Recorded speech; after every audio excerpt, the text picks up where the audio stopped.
In just a moment, X minus 1. But first.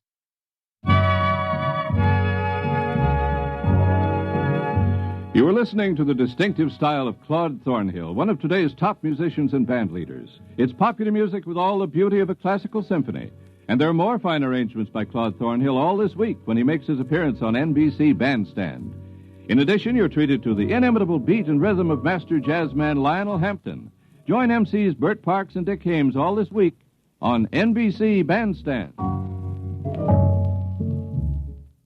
And now stay tuned for X minus 1 on NBC. Countdown for blast off. X minus 5, 4, 3, 2, X minus 1, fire.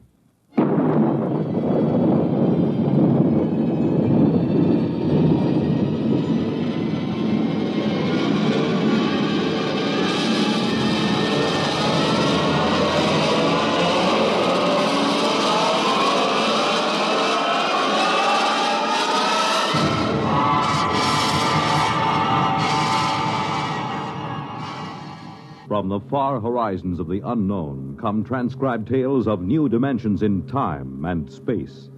These are stories of the future, adventures in which you'll live in a million, could be years, on 1,000 maybe worlds. The National Broadcasting Company, in cooperation with Galaxy Science Fiction Magazine, presents X minus 1.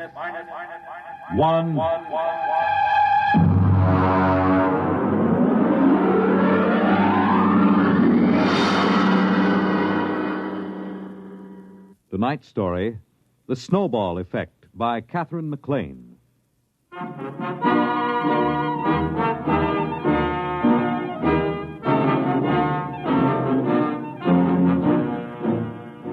I took over the university at a time of crisis. For one thing, we had been placed on probation by the conference for overpaying football players by 100%, and one half of the varsity was penalized a year's eligibility.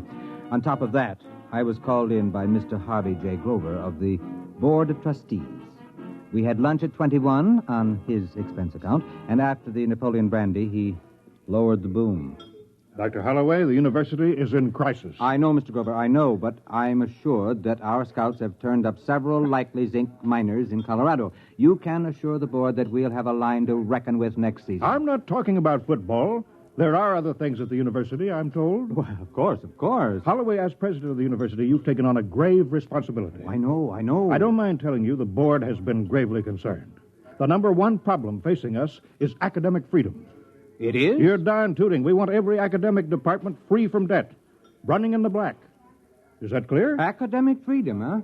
I see. Any faculty that can't support itself by grants, bequests, corporation, or government contracts is out. All of them? Down to the last assistant instructor. Look, Holloway, I'll put this to you straight. Most of the board was against hiring you. They had a bright young plant manager from General Products they said could show a profit from a candy store in the Mojave Desert. But I stood up for you. Why, thank you, sir. I told him the president of the university has got to be at least a high school graduate or it doesn't look good. You know, you did graduate from high school, didn't you? Oh, yes. And college, too. I got my master's at Harvard and my doctorate at... Never mind. Let's not go too far. Have you got this straight now? Oh, yes. I've got to make a profit on the candy store... the university. That's right. Oh, and, Holloway... Yes? How many zinc miners did you say we dug up?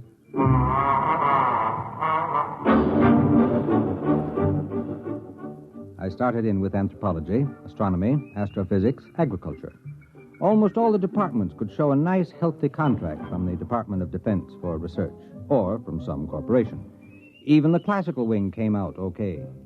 They were being subsidized by a pride of Texas millionaires who thought it was cute to have original Greek and Latin tombstones set in concrete on their patios.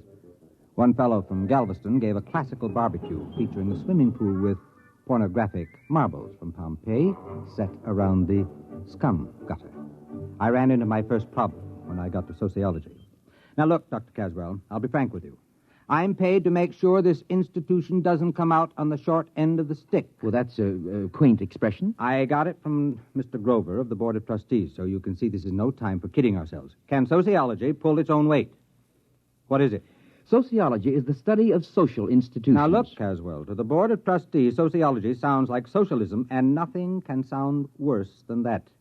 Come on now. What are you doing that's worth anything? My dear sir. And don't wrinkle your nostrils at me, Caswell. If you've allergies, take an antihistamine. If not, just answer my question. This department's analysis of institutional accretion by the use of open system mathematics has been recognized as an outstanding and valuable contribution to... Valuable in what way? Well, since the Depression, Washington has been using sociological studies of employment, labor, and standards of living as a basis for its general policies Please, Professor, stick to brass tacks and leave Washington out of this. What specifically has the work of this specific department done that would make it as worthy to receive money as, say, a heart research fund?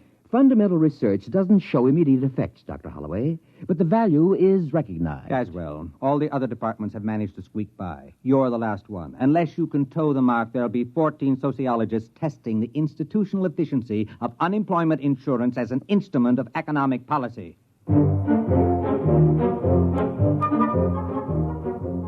Caswell knew I had him. Unless he could show me how his department could scratch a buck together, I'd have to expunge his name from the catalog and have him drummed out of the faculty club. I'll hand it to him, though. He glared from behind his pince-nez, and sliding into his lecture manner, he started his calm. Institutions, organizations, that is, have certain tendencies built into the way they happen to have been organized, which cause them to expand or contract without reference to the needs they were founded to serve. I have developed a form of socio-mathematics to plot these factors, and by comparing formulae...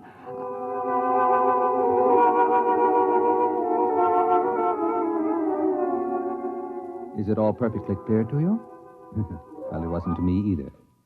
I grasped the idea that he could tell whether an organization would get bigger or smaller and why, and so I asked him for proof. Well, I could give you a demonstration. How quickly? 6 months. All right, let's see.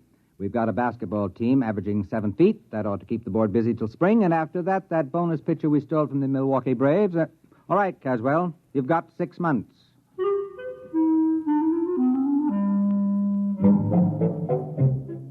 I forgot about Caswell and sociology department for a couple of days while I went back to convincing semi-literate millionaires that they might as well leave a couple of millions to the university rather than have the federal snap it up in inheritance taxes.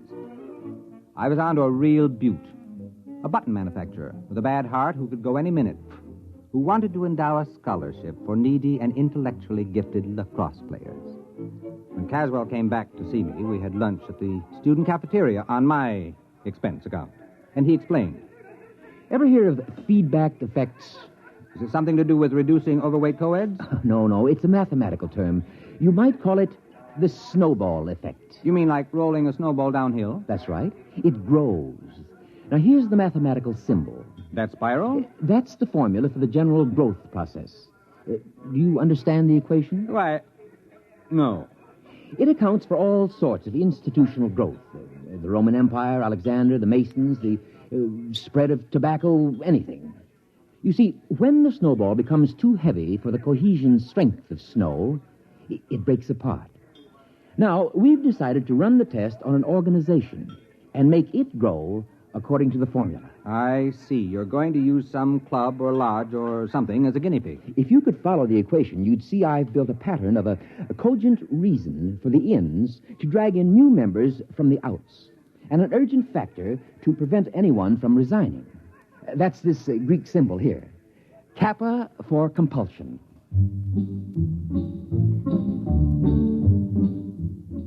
I suggested a few changes in the organization plan, and we finally worked out a setup that was nice and simple. We put our heads closer together and tried to pick the best place for a demonstration. It should be small enough to observe, and yet large enough to be statistically significant. How about Passaic, New Jersey? My sister lives there. Oh, let's make it Waukesha. I have some student sociological surveys of it already. We can pick a suitable group from that. We've got to make this an ironclad demonstration. We'll have to pick some little 2-foot nothing club that nobody would ever expect to grow. Some miserable, pathetic little organization.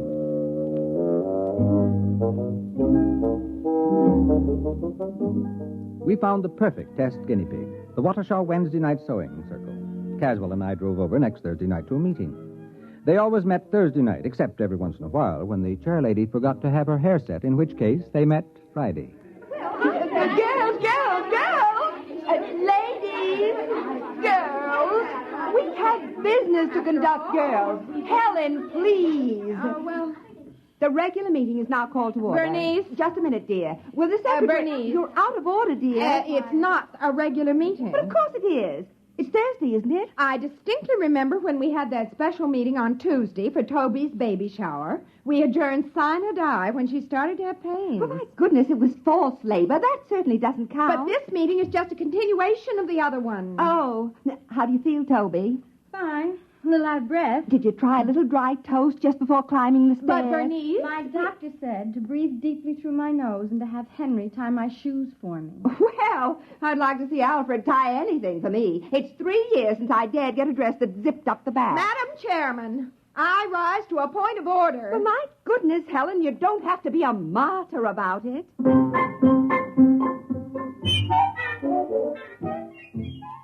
That's the way the meeting of the Watershaw Sewing Circle went on. After a prolonged parliamentary battle, the point was finally carried that this was the tail end of a previously adjourned special meeting. At this point, the secretary, who had shorthand training, read the minutes.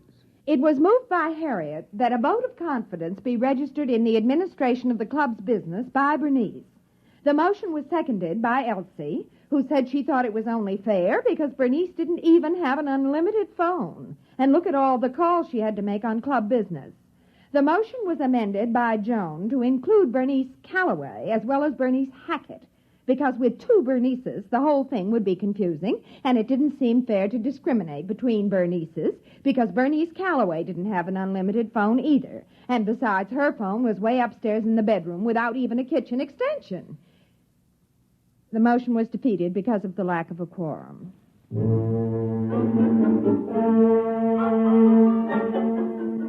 Finally, the new business of the meeting was reached, and Bernice, introduced Professor Caswell and myself as observing professors doing a survey of charitable institutions. After the business meeting, brownies, sponge cake, and apricot peekaboo cookies were served with coffee. Caswell and I drew the unlimited Bernice aside.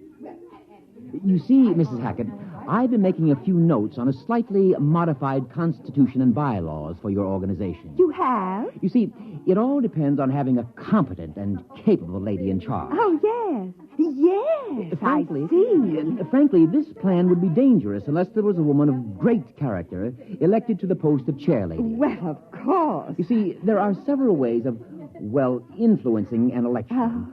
That's why it's important that only the right people fully understand this. Oh, you're right. Absolutely. Why, the organization was just floundering before the last election. Now, can I see those plans, Professor? They sound like they're just what we need.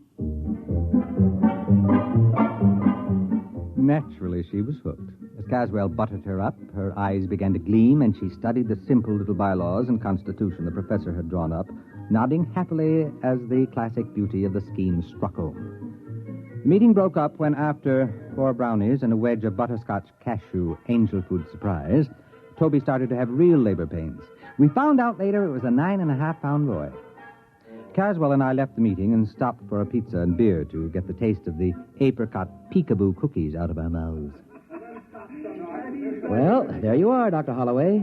They adopted our bylaws with only 1 dissenting vote. I don't like that secretary. She's a spoiler, always suspicious. My first wife was like that. Don't worry, she hasn't got a chance. That Bernice woman has clear sailing under my equations. It's rigged to favor an aggressive extrovert over the paranoidal personality. You're sure it'll work now? I'd stake my academic reputation on it. You have? Don't worry, Dr. Holloway. We've given that sewing circle more growth drives than the Roman Empire.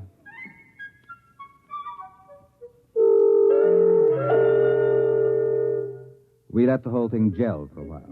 About 4 months later, I shook loose from my schedule and dropped over to see Caswell. He looked up from a student paper on the correlation of Bermuda shorts seen at Madison Avenue and 46th Street to the swing towards Democratic candidates in the Corn Belt.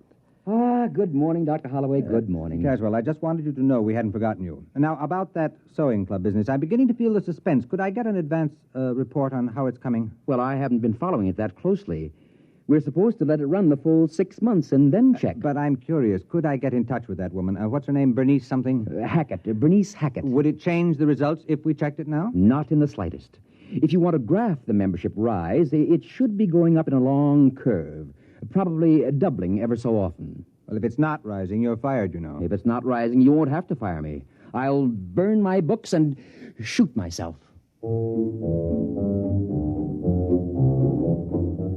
I went back to my office and put in a call to Watershaw.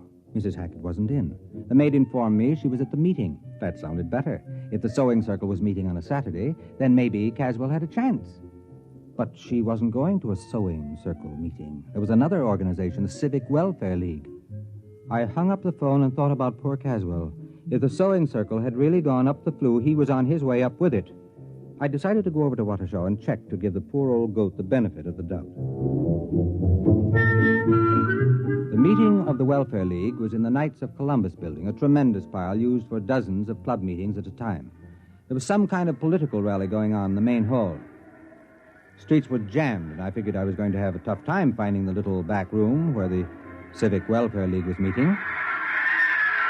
I figured they must be in a pretty bad way trying to hold a meeting in competition with a brawl like the one in the main room. Right this way, look, sir. Miss, I'm looking for a small meeting. Well, It's here you the, are. Membership application, song sheet, bylaws, and pledge. No, you don't understand. I don't well, want that's to. all right. You can keep it. It's a new membership kit. Everyone's supposed to have it. We've just printed up 6,000 copies to make sure there'll be enough for this meeting. No, you don't understand, Miss. I'm looking for the meeting of the Civic Welfare League. Well, this is it. No, I mean the one with Mrs. Hackett. Bernice Hackett. Do you know her? Well, there she is up on the speaker's platform. And now, after the ushers have passed among you with membership blanks, it is time to rededicate ourselves to the principles we stand for. With a bright and glowing future, the best people in the best planned town in the country, the jewel of the United States. All we need is more members. Now get out there and recruit! Recruit! Recruit!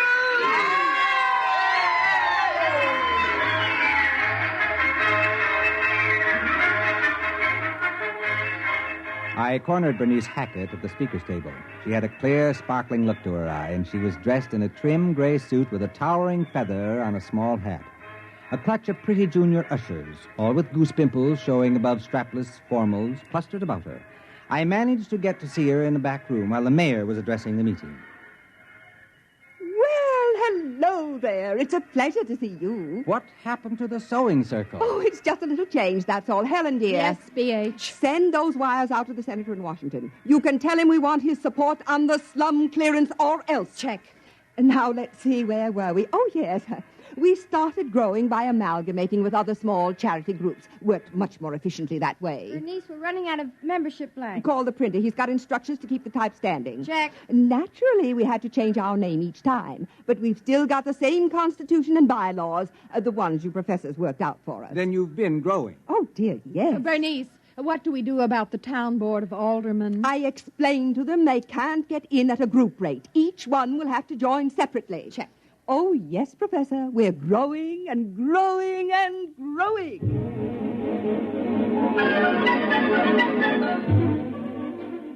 I kept close watch on the the Civic Welfare League for the rest of the month. Evidently, they'd swallowed up the real estate organization because they came out with a plan to attract new industries to town, and there was a gimmick splitting up the profits among club members only.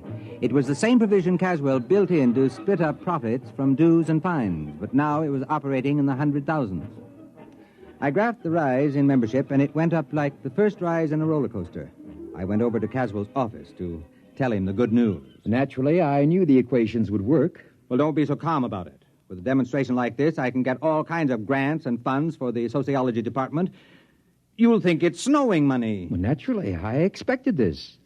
I haven't been following the test at all, but I was quite confident. I don't mind admitting I wasn't.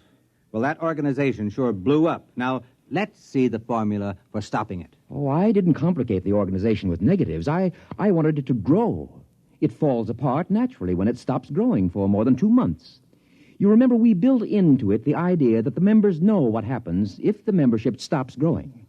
Why, if I tried to stop it now, they'd cut my throat. Yeah, they sure were enthusiastic at that meeting. No, we'll just let it play out to the end of its tether and die of old age. And when will that be? Well, it can't grow past the female population of the town. There are only so many women in Watershaw, and some of them don't like sewing. Sewing? Caswell! What's the matter? Are you sick? You haven't been following the experiment? Why, no, I told you I haven't even thought about it since we started. Well, they wanted to expand, and they weren't going to let sewing stand in their way. They went from general charity to social welfare schemes to something that's pretty close to an incorporated government. They're now filing an application to change their name to the Civic Property Pool and Social Dividend Membership Combine. Well, very interesting. I hadn't thought of that. Fascinating. Dr. Caswell, tell me, where does the formula say it will stop? Oh, I shouldn't worry. It stops when you run out of people to join it. After all, there are only so many people in Waukesha. It's a pretty small town. Yes, it is. Doctor, they've opened a branch office in New York.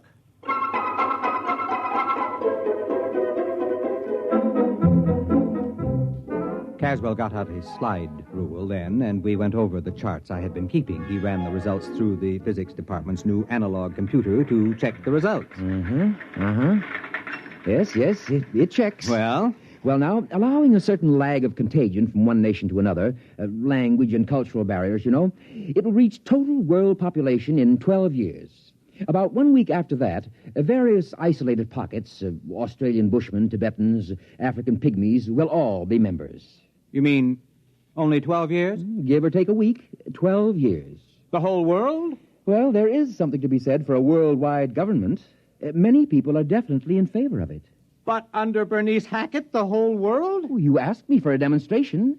The equation works. But what happens when the whole world is organized and there are no new members? Well, 2 months after the organization stops growing, it collapses. It's built in the formula. Yes, but what happens then? Oh. Well, I haven't the faintest idea.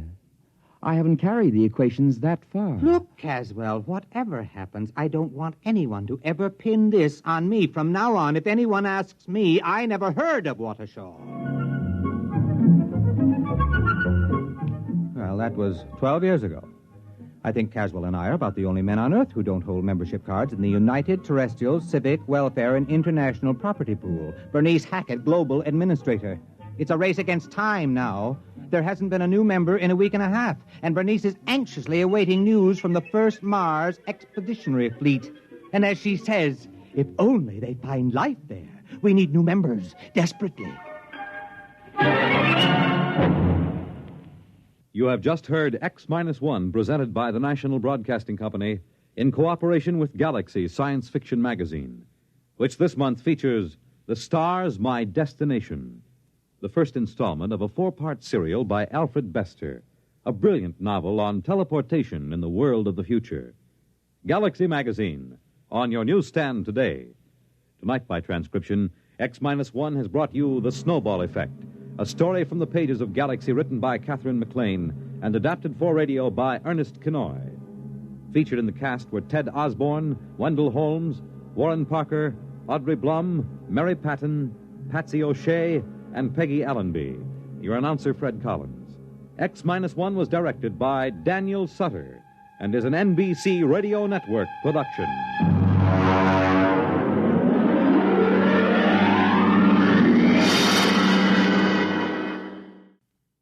Thousands of hearts are being saved today, and many persons with heart disease are learning how to live happier and more useful lives. The fact is, most heart patients can keep on working often at the same job. This progress is the result of intensive medical research which you support when you give to the Heart Fund. Send a contribution now to your local Heart Association or to Heart, care of your post office. When you help your Heart Fund, you help your heart. Only NBC Radio brings you the whole convention story. Listen tonight.